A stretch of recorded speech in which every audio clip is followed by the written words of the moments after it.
le grand départ, donc la première étape avec un enjeu sportif puisque les points vont compter à partir de maintenant. La première étape, c'est un petit peu une mise en jambe. Donc on part assez sud dans un alizé qui est déjà bien établi, enfin dès la première nuit. Et donc ça va être venté, mais ça ne devrait pas être très technique ni en termes de stratégie, ni en termes de maniement du bateau. Il ne devrait pas y avoir de gros problèmes. Donc c'est bien parce que ça va les mettre dans le bain.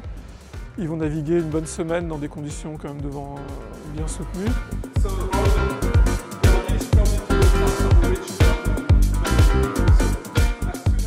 On part vers des terres inconnues, c'est peut-être un bien gros mot, mais des destinations que les concurrents, et nous-mêmes y compris, connaissons moins.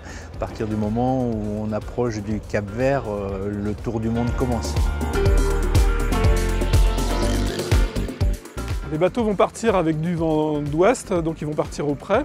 Et rapidement, le vent va tourner au nord. Et donc là, ça va être plutôt sympa parce qu'ils vont partir sur un seul bord en fait jusqu'à Madère, vent de travers.